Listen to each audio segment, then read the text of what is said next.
La nouvelle lune de ce jeudi 19 mars 2026, les clés initiatiques, l'enseignement spirituel qui va avec, la carte initiatique du tarot de Marseille associée à cette nouvelle lune qui est un nouveau commencement, et la demeure lunaire, et puis pourquoi pas une proposition d'actes astro-magiques, comme je les aime l'appeler, comme j'aime les appeler en tout cas, pour pouvoir entrer en conscience dans cette pleine lune. Souvenez-vous que interagir, pratiquer l'astrologie en fait, plutôt même l'astrosophie, c'est rentrer dans la sagesse du cosmos, dans l'ordre universel dans lequel nous vivons, c'est-à-dire que la plus grande de toutes les loges initiatiques dans laquelle on peut adhérer, c'est la loge universelle, la loge cosmique pour participer à ce travail divin qui se fait à chaque instant. Ce travail est en train de se faire sous nos yeux à chaque instant et le ciel a besoin de participants, non pas ce qu'on va pratiquer, c'est-à-dire faire la volonté de nos idées, de nos égos au nom de Dieu, mais plutôt effacer, laisser la place pour que les courants spirituels puissent nous traverser et que nous puissions œuvrer aussi. Mais ça demande d'épurer tout ça et de sortir d'une des grandes clés majeures de cette nouvelle lune. Une nouvelle lune, c'est donc un commencement du mois. C'est le démarrage du mois et pas n'importe lequel, puisque ce démarrage initialise l'entrée dans l'énergie du printemps. C'est-à-dire que 2 jours plus tard, tu verras qu'un cadeau nous attend. Donc observe bien et écoute bien cette vidéo jusqu'à la fin. Tu peux observer que l'énergie poisson qui est ici en bas et donc reçoit l'énergie du soleil, l'énergie de la lune au 28e degré des poissons, ce qui nous donne une nouvelle lune dans l'énergie poisson. À cela viennent s'ajouter les planètes Mars et également le nœud nord, ce qui n'est pas une planète, hein, mais un point astronomique, et Mercure qui, lui, est la seule planète rétrograde. Mercure est dit en chute en astrologie quand il est dans le signe des poissons. Tout ça, c'est de l'eau, c'est de la flotte, de l'eau, de l'eau, de l'eau. En trigone avec le maître des poissons, le premier maître, celui qui a été le premier maître des poissons, Jupiter qui est surpuissant. Dans le signe du cancer, c'est de l'eau, de l'eau, de l'eau, de l'eau. Eh bien, ici, l'énergie poisson est connue comme étant, elle peut être une énergie qui nous installe dans un flou. Surtout quand Mercure rétrograde, c'est-à-dire que non seulement la capacité analytique, la capacité à communiquer, la capacité à échanger avec le monde extérieur, interagir dans l'interface extérieure avec notre premier outil qui est notre outil mental, lui il est rétrograde. Alors attention, moi je ne vais pas dans l'astrologie, disons, populaire, basique où on va dire ah mon Dieu Mercure est rétrograde donc problème de transport, problème moi je reçois mon courrier normalement, là j'ai pris le train, il était à l'heure, donc je pense qu'il faut arrêter avec ces délires de Mercure rétrograde donc ça veut dire qu'il va y avoir des problèmes de transport, de communication, etc. Tout dépend comment tu rétrogrades toi. Rétrograder, ça veut dire que je vais vérifier si le grade que j'ai pris, imaginons que tu pratiques les arts martiaux, où on a des grades, ok? Imaginons que tu arrives à la ceinture noire. Si tu fais une rétrogradation, ça ne veut pas dire que tu es déclassé et que tu reviens à la ceinture jaune ou à la ceinture blanche, blanche de débutant. Ça n'existe pas, ça, puisque une conscience qui s'est ouverte ne peut pas se rétrécir. C'est impossible. Donc, imaginons que tu arrives à la ceinture noire, et là, tu vas revisiter ton grade après plusieurs années et te dire, tiens, et si je me remettais à pratiquer les techniques de débutant, c'est-à-dire celles de la ceinture blanche, pour vérifier si les techniques que j'ai acquises sont toujours fonctionnelles, si je les maîtrise encore mieux, si je dois encore les travailler ou pas. Parce que si je ne maîtrise pas les bases, si déjà moi j'ai pas retravaillé depuis longtemps mes postures de base, et ben quand je vais être en combat avancé et que je vais devoir prendre une posture de base, et ben je vais vaciller. Et donc ça nous invite à rétrograder pour aller retravailler nos bases. Mercure dans le signe du poisson rétrograde, quelles sont tes bases spirituelles?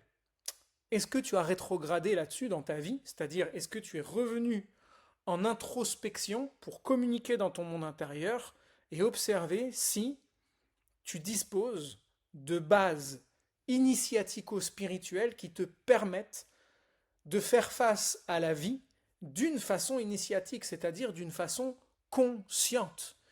C'est ça, Mercure rétrograde. Donc tu vois qu'on est loin de tous les discours qu'on peut entendre sur ce truc qu'on appelle l'astrologie. Passons.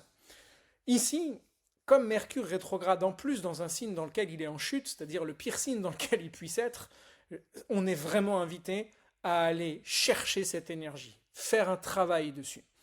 En quoi ça consiste? Eh bien simplement, ou déjà, surtout, à aller réveiller notre capacité de discernement. Mercure est la planète de l'énergie vierge, de la Vierge, dans laquelle on a le nœud sud. Donc là, attention à ne pas nous enfermer dans trop de rationalisme, mais il n'y a pas trop de risques avec Mercure en Poisson. L'objectif ici, c'est surtout de se dire quel est mon discernement spirituel? À quel point est-ce que je me fais enfumer l'esprit? Plutôt l'esprit, j'aime pas, parce que sinon ça va mettre des amalgames. On a tendance à utiliser le mot esprit, comme je viens de le faire là, pour signifier le mental et l'intellect. C'est deux choses totalement différentes. Donc je me fais enfumer l'intellect et le mental, qui vient du coup m'embrouiller ma capacité à penser, et méfions-nous, surtout dans des temps de trouble, du flou qui est diffusé par le brouillard. Lorsque tu conduis et que tu es dans le brouillard, il va falloir être très vigilant pour augmenter ta capacité de discernement parce que toutes les informations qui viennent à ta vue sont erronées. Parfois, tu crois que tu vas voir quelqu'un, en fait, c'était juste un arbre qui était au loin. Parfois, tu vas voir, je sais pas moi, une soucoupe volante passer à travers le brouillard. En fait, c'était juste un oiseau qui était en train de passer. Mais tout est déformé par le prisme du brouillard. Donc, il faut avoir ce discernement et se dire, en ce moment, c'est pas un moment pour prendre des grandes décisions parce que je peux avoir une capacité de discernement qui est biaisée. Et même la capacité d'action qui est Mars. Dans le signe des poissons, il est noyé. L'eau éteint le feu. Donc, du coup, ma capacité à agir, elle est noyée, perturbée, parce que je me sens soit plombé, soit éteint par rapport à cet amas d'informations brumeux où on ne sait plus où donner de la tête. Eh bien, l'objectif, c'est juste d'arrêter la voiture, de se mettre sur le bas-côté, et puis de méditer et de contempler ce brouillard. Sinon, on a un excès d'eau et d'illusion. Tu vas voir qu'on va en avoir besoin de ça pour la clé que je vais te donner ensuite. Le nœud nord, le chemin de l'âme, nous dit qu'il faut aller vers Mercure et vers Mars pour aller aider cette énergie en nous. Si je ne développe pas ma capacité de discernement, je noie ma capacité d'action. Donc, ma capacité à agir, je dois la reconnecter à un principe spirituel. Jupiter étant le grand maître de cette nouvelle lune, Neptune aussi, on va en parler juste après de Neptune, on a cette invitation justement à aller renouer avec ce que représente Jupiter, alias gourou. Gourou, c'est le maître, c'est l'équivalent du shifu en chinois ou de sensei en japonais, etc.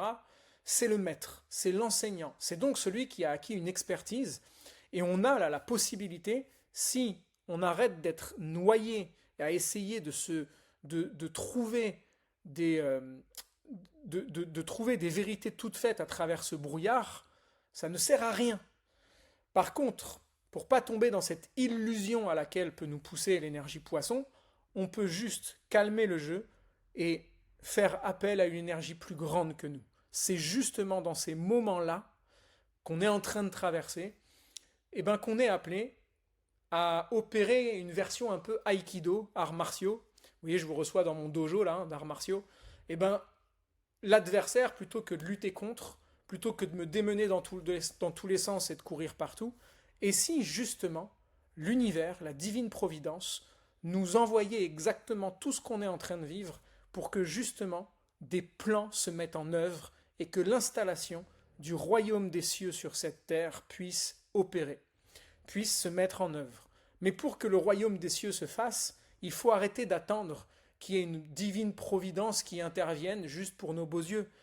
La divine providence, elle intervient à chaque instant. à chaque instant de notre vie. Les signes sont partout. C'est à nous de nous ouvrir ou de nous réouvrir à cette réalité pour ancrer en nous, laisser l'espace à ce royaume des cieux. Et là, on a la pratique de la foi qui est importante. Alors, s'il y a bien un signe qui représente le signe du Christ, l'énergie du Christ, c'est le monde des poissons. Quoi de mieux que quand on est perdu ou dans le brouillard que de s'en remettre à la force christique, à la force divine. Et encore une fois, je ne parle pas de dogme religieux. Quelque chose va se passer d'assez puissant. Ça a lieu 3 jours plus tard, au moment de l'équinoxe de printemps. Je vais me recentrer ici. Voilà. On a à gauche la carte de la nouvelle lune, et puis on a à droite l'état du ciel au 21 mars prochain. Donc le 21 mars, ça sera samedi, si je ne me trompe pas. Ça, c'est ce que je viens de commenter. À droite, on a l'équinoxe de printemps. Le soleil passe juste dans le signe du bélier, dans la nuit de vendredi à samedi. Au moment où il passe dans le signe du bélier, il rentre en conjonction directe avec Neptune. Neptune, qui est une énergie qui va être activée par le grand esprit, le soleil, le seul œil, c'est un œil qui nous regarde, hein, il est l'œil divin. Et il déploie la conscience par les yeux. La conscience, c'est bien par les yeux ou par l'œil interne qu'on la déploie. Ici, le soleil va venir éclairer de toute sa puissance l'énergie de Neptune puis de Saturne. Il faut savoir que le soleil, il est dit exalté dans son signe le plus puissant, dans le signe du bélier. Et il y a un signe dans lequel la lune est aussi exaltée, surpuissante, c'est le signe du taureau. Pour que les deux se retrouvent au même moment dans ces deux signes-là, ça arrive qu'une seule fois dans l'année. Le soleil traverse un signe en un mois, donc on sait que ça se produira à peu près au mois de mars-avril, cette configuration dont je parle là, que les deux astres luminaires, soleil et lune, soient exaltés, surpuissants, et la lune, c'est 2 jours qu'elle reste dans un signe, 2 jours par mois. Donc il faut réussir à choper chaque année le jour où, entre le mois de mars et d'avril, le soleil est en bélier et la lune en taureau. Il y a 1 jour et demi ou 2.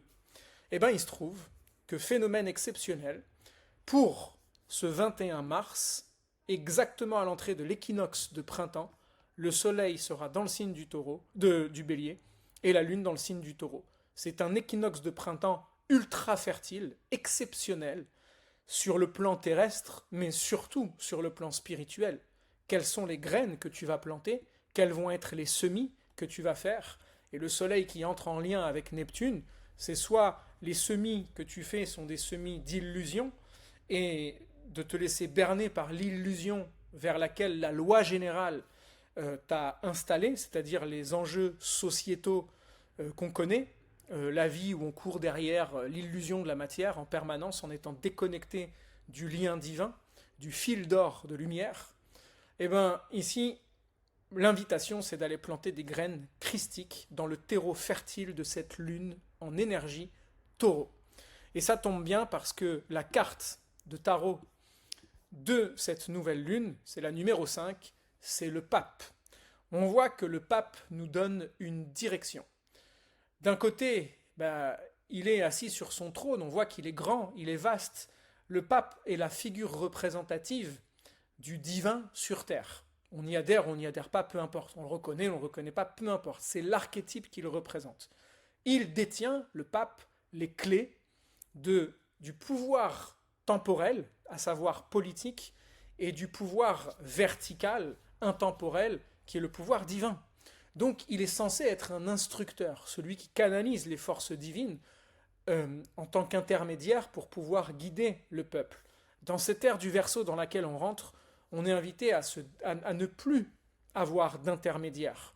La grande initiation, c'est justement de nous brancher directement à la source divine. Et on peut utiliser des intermédiaires, mais non pas en tant que référents qui sont une sorte de relais vers le divin, mais qui sont comme des garde-fous, une sorte de lignée à laquelle on peut se brancher pour pouvoir œuvrer. Et cette œuvre, on voit bien que le pape, sur sa main, il a la croix, qu'on peut voir la croix des Templiers aussi. Hein. Cette croix, c'est la croix des éléments. Ça veut dire que dans ses mains, il a maîtrisé les 4 éléments, l'eau, la terre, le feu et l'air. Pour pouvoir œuvrer, la première chose qu'on est invité à faire, c'est d'aller spiritualiser notre matière, c'est-à-dire nos 4 éléments. Et je donnerai un atelier sur les 4 éléments. D'ailleurs, je t'invite à aller voir l'école en ligne là-dessus ou à m'écrire pour recevoir le cours sur la maîtrise des 4 éléments, parce que ça vaut le détour. Ce sont notre sphère physique, on ne peut pas faire l'économie du corps physique, notre sphère émotionnelle, mentale et spirituelle. C'est ces 4 domaines-là qu'on est invité à les maîtriser pour réveiller le gourou intérieur, qui est le pape dans le tarot, sinon Jupiter, alias gourou, le maître spirituel. Ça n'est pas l'image du pape qui est au Vatican, c'est l'image du pape qui est à l'intérieur de toi. Ton maître spirituel, ton gourou, ton sensei, ton shifu, ton rab, qu'on appelle dans la tradition soufie de l'islam. Donc toutes les traditions parlent de tout ça. Cessons les divisions ici, parce que le point de jonction, c'est que tous les chemins prennent la même direction, celle qui est donnée par le divin intérieur. Et il se trouve que la demeure lunaire de cette nouvelle lune est Purva Bhadrapava. Ce nakshatra, la demeure lunaire, est un nakshatra qui est en lien, on peut l'appeler les pieds chanceux, mais elle peut être représentée par une épée, parfois un cercueil qui a des pieds aussi. C'est une demeure lunaire qui est en lien avec la destruction de l'illusion. Qu'est-ce que la destruction de l'illusion, sinon le fait d'entrer pleinement dans la vie, le réel, et l'illusion n'est pas le réel. Attention, l'illusion est la perception que j'en ai. Je te laisse méditer là-dessus, réécrire cette phrase s'il le faut. L'illusion n'est pas le réel, mais la perception que j'ai du réel.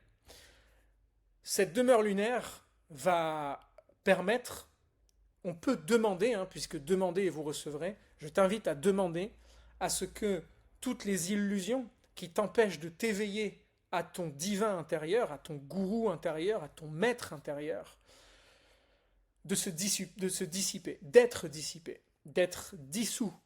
Et dissous, la dissolution, c'est le monde de Neptune. Donc tu vois qu'on est vraiment dans le monde des poissons ici, qui peut permettre de dissoudre tout ce qui va traiter de l'illusion.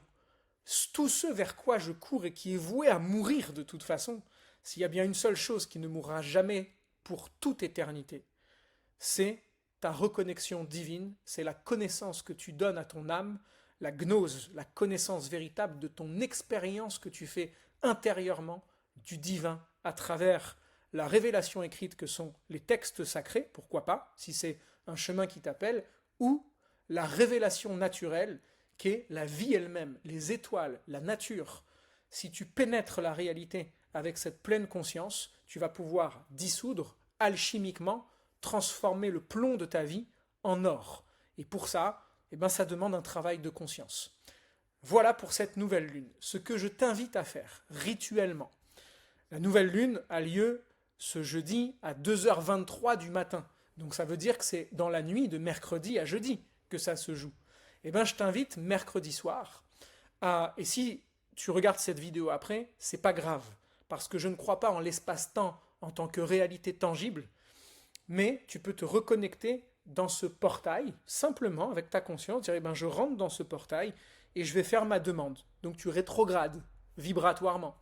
Et tu fais la demande que soit dissous ou dissoute toutes les limitations, les illusions qui t'empêchent d'accéder à la conscience véritable, voire même à ton maître intérieur de se révéler à toi. Et tu laisses faire, puisque tu vas recevoir, la méthode le dit, demandez et vous recevrez. Voilà pour cette nouvelle lune. Si tu veux participer à cette œuvre aussi, puisque c'est une co-création ensemble, je t'invite à mettre en commentaire toutes les questions que tu veux. Je t'invite même à commenter, à partager cette vidéo. Pour celles et ceux qui le souhaitent, la formation en astrologie vibratoire niveau 1 et niveau 2 sont ouvertes. Vous pouvez vous inscrire à n'importe quel moment. Il suffit simplement de m'écrire sur contact@astrodojo.fr. Magnifique nouvelle lune, va vers toi et diffuse ta lumière.